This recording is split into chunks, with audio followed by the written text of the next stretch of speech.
A horned figure sits cross-legged, surrounded by animals, carved into a seal 4,500 years ago, possibly humanity's first depiction of Shiva. But this wasn't found in any Hindu temple or Sanskrit text. It was buried beneath the ruins of a civilization that vanished without explanation, leaving behind only tantalizing clues about humanity's earliest organized religion.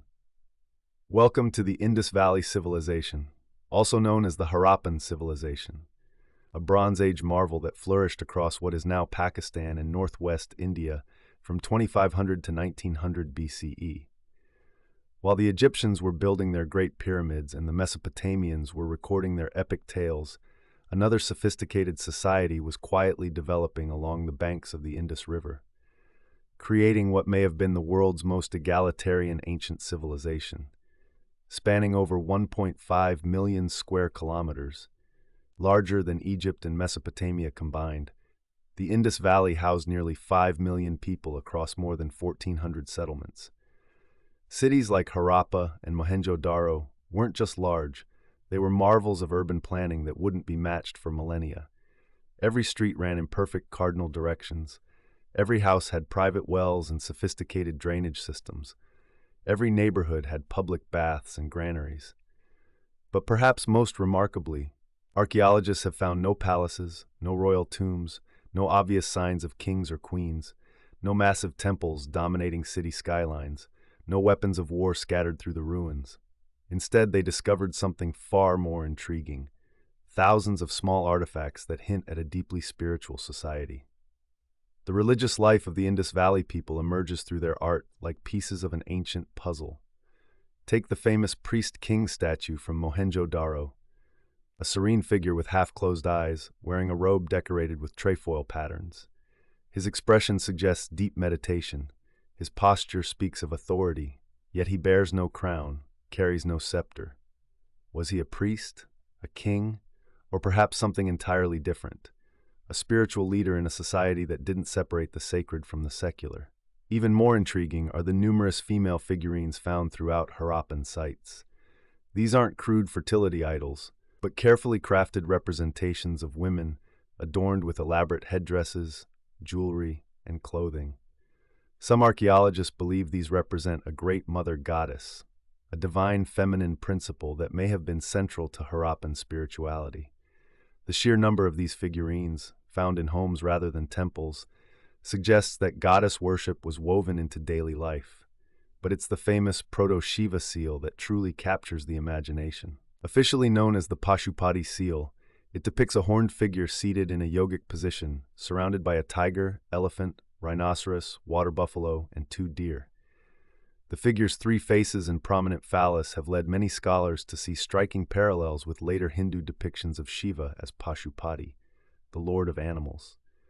Could this 4,500-year-old carving represent humanity's earliest glimpse of one of Hinduism's most important deities? The evidence goes deeper than a single seal. Numerous Harappan artifacts feature sacred bulls, trees, and water imagery, all elements that would later become central to Hindu worship. Stone lingams, phallic symbols associated with Shiva, appear throughout Harappan sites. Sacred fire altars suggest ritual practices involving purification. Even the layout of Harappan cities, with their emphasis on cleanliness and water management, mirrors later Hindu concepts of ritual purity. Yet the Indus Valley people practiced their spirituality very differently from later civilizations. Where other ancient societies built massive temples to intimidate and inspire, the Harappans created modest structures that served entire communities. The Great Bath of Mohenjo-daro, with its perfectly fitted bricks and sophisticated drainage, wasn't just functional architecture. It was likely a sacred space for ritual purification, accessible to all citizens rather than reserved for elites. This egalitarian approach extended throughout Harappan society. Archaeological evidence reveals remarkably little wealth disparity. Houses varied in size but followed similar designs. Artifacts suggest widespread literacy and standardized weights and measures across the entire civilization. Even their art avoids glorifying individual rulers, instead focusing on animals, plants, and geometric patterns that speak to a society more concerned with harmony than hierarchy. The Harappan script, found on over 4,000 seals and tablets, remains one of archaeology's greatest mysteries. These symbols, numbering around 400 distinct characters, likely represent the world's earliest urban writing system. Some scholars believe they're Proto-Dravidian, others see connections to Sanskrit, and still others argue they're purely pictographic. Until we crack this code, the Harappans' own voices remain silent, forcing us to interpret their beliefs through artifacts alone. What we can say with certainty is that the Indus Valley Civilization developed sophisticated concepts that would profoundly influence later Indian religions. The emphasis on ritual purity, the reverence for animals and nature, the practice of meditation and yoga, the worship of a great goddess and a horned deity, all these elements would resurface in Hinduism, Buddhism, and Jainism thousands of years later. But then, around 1900 BCE, this remarkable civilization began to decline.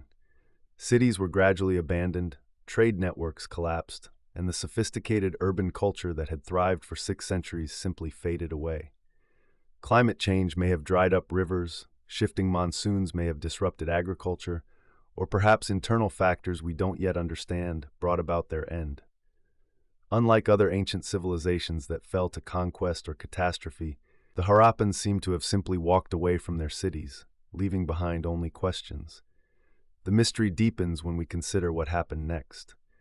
As Harappan cities emptied, new peoples moved into the region, the Indo-Aryans, who brought with them the Vedic traditions that would evolve into classical Hinduism. Did these newcomers encounter surviving Harappan populations? Did they adopt and adapt Harappan religious practices? The striking parallels between Harappan imagery and later Hindu iconography suggest a profound cultural continuity that transcends the civilization's political collapse. Today, as archaeologists continue to excavate Harappan sites and scholars work to decipher their script, we're gradually piecing together the spiritual world of humanity's first great urban civilization. Their legacy lives on not in monuments or texts, but in the enduring religious traditions of South Asia. In every Hindu temple with its sacred bulls and lingams, in every yoga practitioner assuming ancient postures, in every ritual bath taken for purification. The Indus Valley Civilization reminds us that human spirituality took many forms long before the rise of organized religions we know today. Perhaps that's the most profound lesson the Harappans offer us, that civilization's highest achievement isn't dominance over others, but balance within ourselves and with the world around us. If you enjoyed this story, please hit the like button and subscribe for more untold history every single day. See you in the next one.